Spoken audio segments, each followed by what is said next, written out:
Em 24 de agosto de 1820 inaugurava-se o Portugal moderno.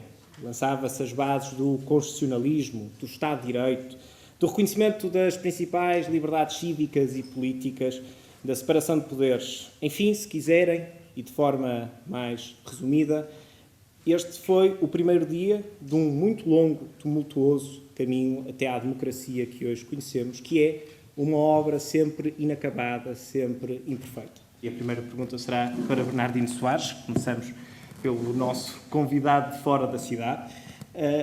Era, direi eu, bastante evidente, talvez nos dias anteriores a 24 de agosto e nos anos anteriores de 24 de agosto de 1820, qual o poder ou os poderes que colocariam em causa as liberdades cívicas, políticas, que ainda por cima na altura não se conheciam muito bem, talvez, quais é que elas seriam, ou não teriam certamente a configuração que hoje nós lhes damos. Os poderes, se é que eles existem, que hoje possam ameaçar o nosso regime político-democrático, são assim tão diferentes daqueles de 1820 ou até podem ser diferentes, mas a essência final deles é exatamente a mesma? Eu queria agradecer à Câmara do Porto ter-me convidado para esta conversa e queria também dar os parabéns à Câmara e a todos os que têm participado nestas comemorações dos 200 anos da Revolução Liberal, porque julgo que, por um lado, é importantíssimo assinalarmos as datas essenciais da nossa história, mas é preciso fazê-lo, e eu acho, do que tenho visto, é isso que tem sido feito aqui, procurando compreender melhor a influência desses momentos na evolução posterior do país e também, como o Pedro agora disse, nos dias de hoje, o que é que ainda resta, o que é que vai beber a essa experiência, a esse momento. Essa foi uma das 3 revoluções que tivemos nos últimos 200 anos, cada uma delas sendo um salto em frente num conjunto de aspectos da vida em sociedade e da vida democrática, cada uma no seu contexto, naturalmente, e eu acho que é muito importante falar disso. A Revolução de 1820, e agora todos vamos revisitando, não é? Relembrando coisas que já não víamos, se calhar, há algum tempo, também trouxe coisas que algumas delas ainda se mantêm hoje e são algumas mais ou menos óbvias, a separação dos poderes, que está na Constituição, ou o princípio que todos são iguais perante a lei, embora o conceito de cidadania fosse diferente do que é hoje, mas era o da época, e um conjunto de outras matérias, até algumas um pouco pitorescas, como, por exemplo, o facto de ainda hoje o Presidente da República não se poder ausentar do país sem autorização do Parlamento, coisa que, naturalmente, tem a ver com a ida da Corte para o Brasil e com o facto de, na Constituição de 1822, estar, eu fui ver isso esta semana, já não me lembrava bem como estava, uma coisa extraordinária, é que não diz lá que só pode sair com autorização, o rei só pode sair com autorização do Parlamento, das Cortes, mas diz o contrário. Pode sair, mas isso significa abdicar da coroa. Nós ainda hoje, isso manteve-se na Constituição de 1911, nós ainda hoje temos essa norma. Portanto, sempre que o Presidente da República sai do país, seja em visita oficial ou de férias, numa visita privada, tem de pedir autorização à Assembleia da República, o que é uma coisa um pouco pitoresca, mas não desprovida de sentido e que vai beber a essa circunstância histórica de 1820, plasmada na Constituição de 22. Uma questão que está presente na nossa atual Constituição e que eu julgo que é um problema central na vida democrática portuguesa é a estatuição de que no nosso sistema político e democrático o poder económico subordina-se ao poder político. E esse é um ponto que eu acho que hoje é crítico porque, analisando de diversos pontos de vista, é muito difícil hoje dizer que, em toda a sua plenitude, o poder económico se subordina no nosso país ao poder político e que não há, como julgo que existe, um fortíssimo condicionamento do poder político pelo poder económico. Há depois um conjunto de regras e instituições europeias que são determinadas por razões económicas e por orientações económicas e também orçamentais que condicionam fortemente a nossa vida democrática. Agora, por exemplo, fala-se muito da União Bancária. A União Bancária é, de facto, a retirada da soberania nacional da capacidade de fazer a supervisão e a regulação bancária a partir do Banco de Portugal. E é, ao mesmo tempo, uma concentração forçada do sistema bancário em 4 ou 5 grandes grupos bancários europeus, atirando para a periferia e para a indigência todas as outras instituições. Outra questão essencial de não subordinação do poder político ao poder económico é nós termos abdicado de um conjunto de empresas, termos privatizado um conjunto de empresas absolutamente estratégicas que fazem com que hoje a eletricidade e as redes elétricas seja controlada por grupos chineses, outros setores controlados por outros grupos também com origem noutros países, em áreas absolutamente centrais para qualquer país soberano e em que as decisões, seja do ponto de vista económico, seja do ponto de vista da segurança das populações, ou das comunicações, ou dos transportes, são absolutamente coartadas pela não propriedade pública de empresas que devem ser estratégicas. Aqui no Porto discutiu-se particularmente o caso da TAP nos últimos anos, que é um belíssimo exemplo de como faz toda a diferença ter uma empresa controlada pelo setor público e capaz de estar às ordens, mesmo que tenha que se adaptar à realidade do momento, daquilo que é o interesse público em cada momento, numa perspectiva nacional, e uma empresa que é comandada por uma lógica privada e, portanto, toma as suas opções em função da sua lógica de gestão e não de qualquer outra. Um outro problema que eu acho que neste momento ataca a nossa democracia, e vou terminar, que é para isto não ser um monólogo, é que nós estamos num momento de crescente crise da representatividade política.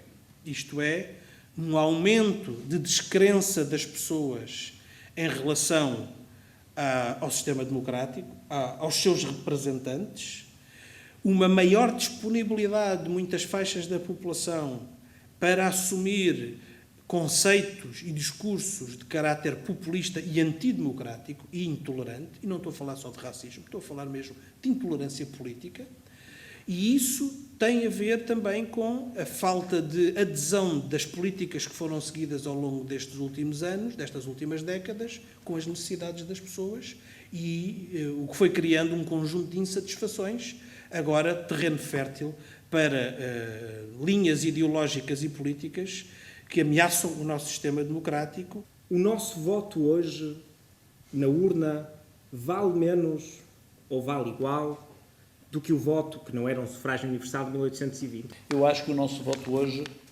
sendo mais universal, porque na altura nós não nos podemos esquecer que o voto não era permitido o voto das mulheres e só podiam votar os letrados. Portanto, o universo do eleitorado era muito menor do que é hoje. Portanto, temos que fazer esta devida...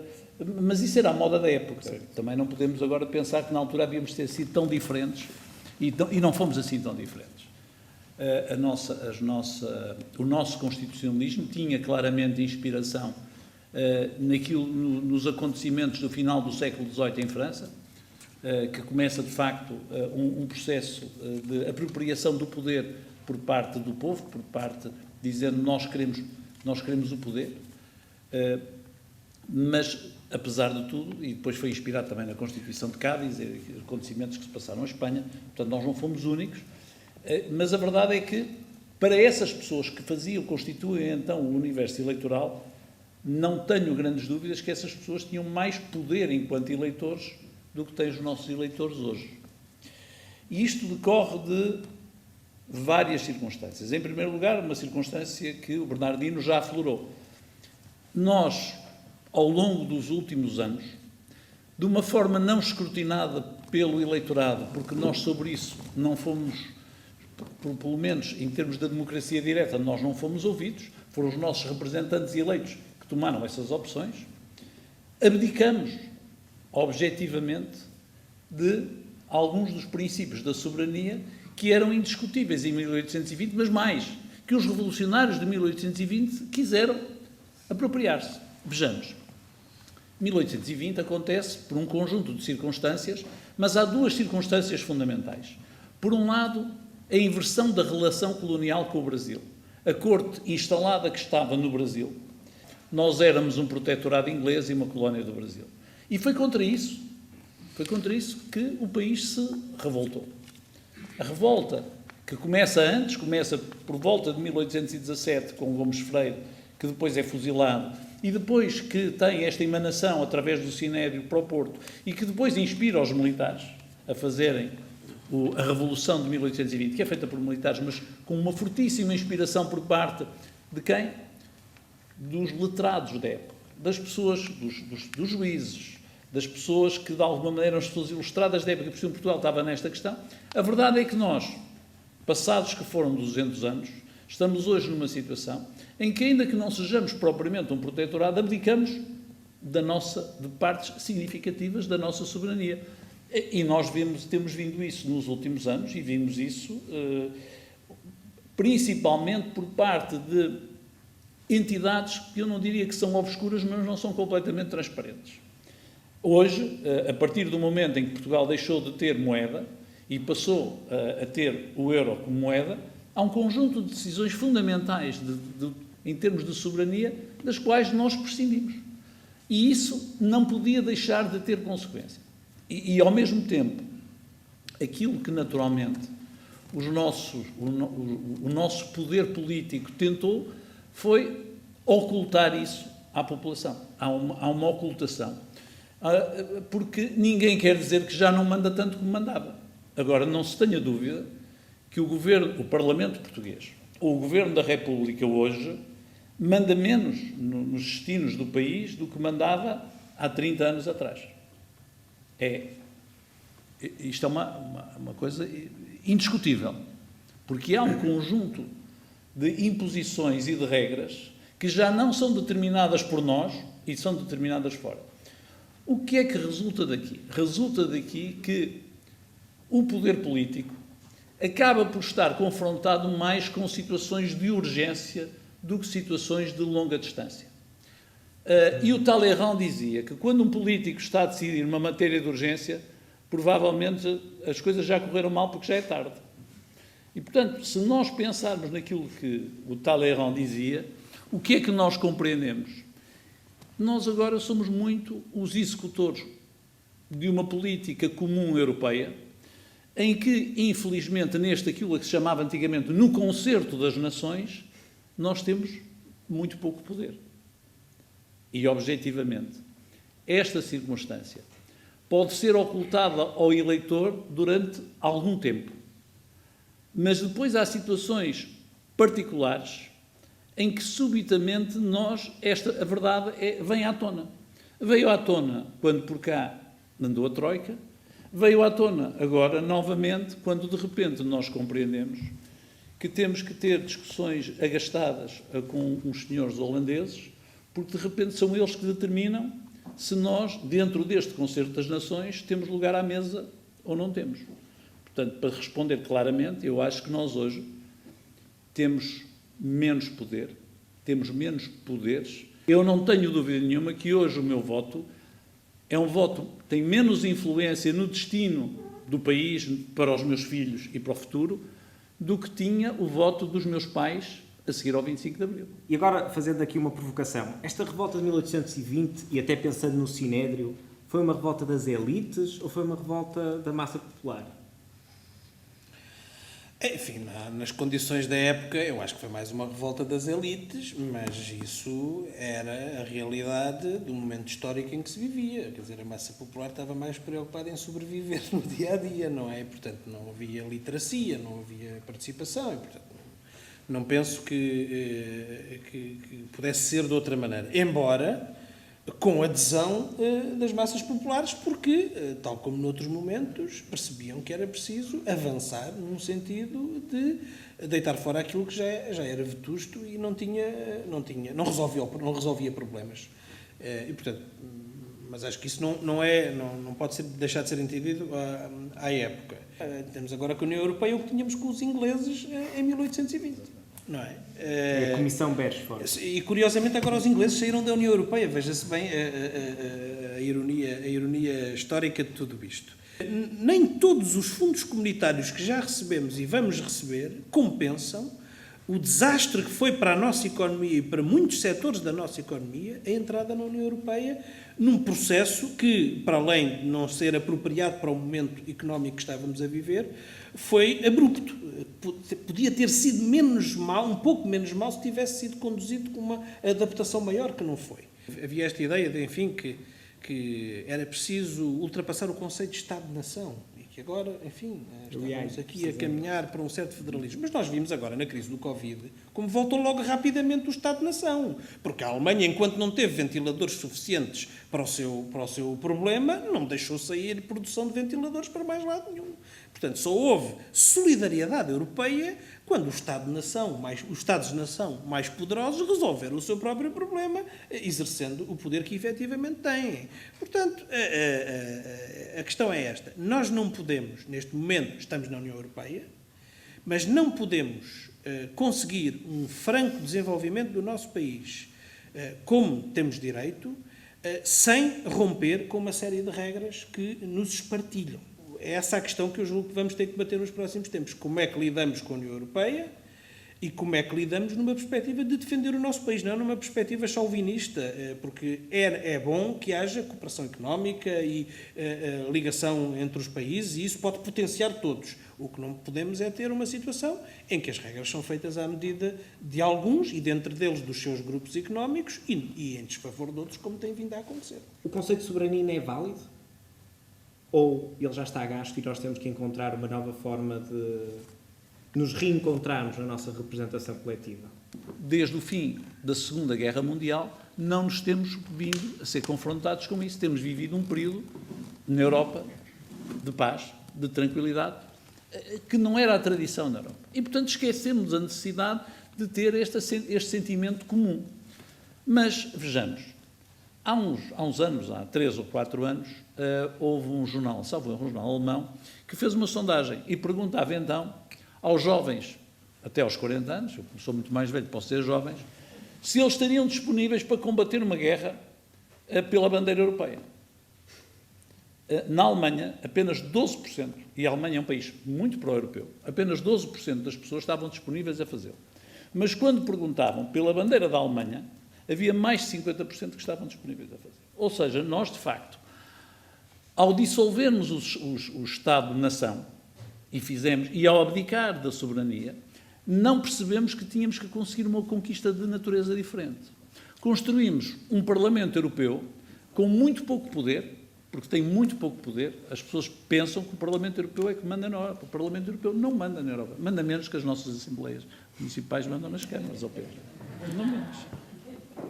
É verdade, manda muito pouco, porque não podem ter iniciativa. O Parlamento Europeu não tem iniciativa. O Parlamento Europeu transformou-se numa Torre de Babel. É a Torre de Babel. São centenas de pessoas, todos eles a falarem línguas diferentes, tentando combater o facto de serem irrelevantes.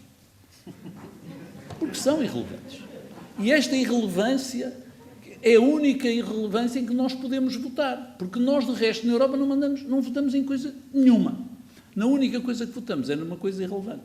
E esta matéria é uma matéria que nos obriga a repensar muito rapidamente porque o projeto europeu, e se vale a pena apostar no projeto europeu. Eu devo dizer que eu sou um europeísta profundo. Ao criticar a forma como tem sido feita a integração e como tem sido feita a organização e o desenvolvimento da Europa, não estou a dizer que não quero. Eu quero. Também reconheçamos que, mais uma vez, no concerto das nações, se nós, por exemplo, neste momento histórico, estivéssemos sozinhos e não tivéssemos, apesar de tudo, esta solidariedade europeia, nós estávamos desgraçados, provavelmente já se tinham apagado aqui as luzes. E, portanto, a questão aqui é um pouco como retomar isto e como fazer da Europa dos cidadãos uma Europa que é mesmo dos cidadãos. E para isso também temos que acabar. Agora, para isso é preciso que os nossos sistemas políticos nacionais, dos velhos Estados-nações, reconheçam a sua fragilidade. É que muitas das vezes, quando as coisas correm mal, os nossos políticos dizem que correm mal por causa da Europa. Foram eles que mandaram, foram eles que fizeram, foi a Troika que mandou, foi o Banco Central Europeu que mandou. quando as coisas são más. Quando as coisas são boas, eles não dizem, por acaso, este dinheiro que dinheiro veio da Europa. Ou estas medidas que estamos a tomar em termos ambientais vêm por inspiração da Europa. Nós aí dizemos fomos nós. E isto tem levado. Isto não é um problema português. Foi assim o Brexit. Nós hoje vivemos um problema de tempo. Um problema de tempo que a nós, por exemplo, que somos políticos no ativo, nos aflige permanentemente. Basta perceber que nós temos mandatos de 4 anos. Nós, quando lá chegamos, os primeiros 6 meses, é assim, não é verdade? Não podemos fazer nada. No último ano, também já não podemos fazer nada, porque se fizermos alguma coisa de boa, dizem que é eleitoralismo. Se fizermos mal, perdemos as eleições. Portanto, temos ali 2 anos e meio para governar, com formas de contratação pública que não nos permitem quase fazer nada. Isto é verdade. Portanto, estão a ver o problema do tempo. Este é o drama do tempo. E este drama do tempo também se coloca depois ao próprio eleitorado. O próprio eleitorado começa a olhar e diz assim, mas afinal, em que é que eu estou a votar? Depois, uma outra matéria que aflige muito os cidadãos hoje, há várias matérias que afligem. Uma delas é o futuro. Por norma, a democracia foi sempre a ditadura dos vivos, a ditadura dos que estão cá. Ou seja, esquecendo sempre o futuro. Nós consumíamos aquilo que eram os recursos que estavam disponíveis e, se fosse preciso, criávamos dívida que havia de ser paga pelos nossos filhos e pelos nossos netos. Hoje, a situação alterou-se profundamente. Hoje, muito por causa das questões do planeta, por causa das questões do ambiente, por causa das questões da ecologia, esta situação está-se a transformar. O fenómeno Greta é um fenómeno que nos obriga a todos a pensar. Cada um dos países europeus tem um poder de veto sobre matérias fundamentais. Ele nunca foi exercido. Então, se ele não foi exercido, mais vale dizer que então mais vale, em vez de haver um colégio eleitoral formado pelos nossos chefes de Estado, passar exatamente o poder para baixo. Fazermos o 1820 da Europa. Ou seja, fazermos o 1820 da Europa. E depois, se a bandeira mudar, também não tem grande mal, porque a bandeira também mudou várias vezes. E depois, se nós, ao mesmo tempo, conseguirmos entendermos, não precisamos estar tão preocupados com a questão da língua, que hoje se transformou também ela numa intransponível barreira. Reparem, na União Europeia a língua fundamental continua a ser o inglês. Ora, por acaso, os ingleses e os escoceses e os galeses deixaram de fazer parte da União Europeia. Portanto, nós hoje em dia temos uma língua franca que não é nossa. Então não seremos nós capazes de vencer também este problema. E de vez em quando de nos entendermos e nos tentarmos compreender melhor. Eu acho que não há antítese entre um respeito e uma recuperação da soberania de cada país e um aprofundamento das relações de cooperação e entreajuda ao nível europeu. E acho que qualquer institucionalização, mesmo com mais participação eleitoral de outros órgãos, de outras direções, a um nível centralizado europeu, quebrando soberania, perdendo soberania, ou institucionalizando essa perda de soberania de uma forma mais efetiva, não vai ser bom nem para o povo português, nem para a maioria dos outros povos. Acho que o caminho tem que ser outro, tem que ser mais numa afirmação da soberania, não numa perspectiva de fechamento, mas numa perspectiva de cooperação, mas com respeito pelos legítimos interesses de condução do país de cada um. Há uma margem de decisão que tem que ser tem que ser sacada na sua responsabilidade a quem está no poder. E isso não pode ser escondido. No tempo da Troika, havia aqueles entendimentos e aquelas determinações. Mas houve quem quisesse aplicá-las cá. Eu não estou de acordo, outros estariam, mas porque entenderam que era o caminho que se devia seguir. Portanto, o discurso das inevitabilidades, de que temos que tomar estas medidas porque não há alternativa, é um discurso muito perigoso e tem sido muito usado nos últimos anos, em particular foi muito usado no período da Troika, e isso não é verdade. Há sempre alternativa e isso é que é a vida democrática. E mesmo para uma situação que parece muito fechada, como é o atual contexto europeu, com todo o espartilho que temos, mesmo aí continua a haver alternativa. Deixou de ser dado como impossível sair da União Europeia. É possível, afinal. Se vai ser bom ou mau, logo veremos, que consequência é que isso tem para a União Europeia, para o Reino Unido, tudo bem. É outra discussão. E este é um exemplo profundo de como as inevitabilidades não podem ser um discurso dominante na nossa vida política e muitas vezes ele aparece por via da justificação com as normas europeias.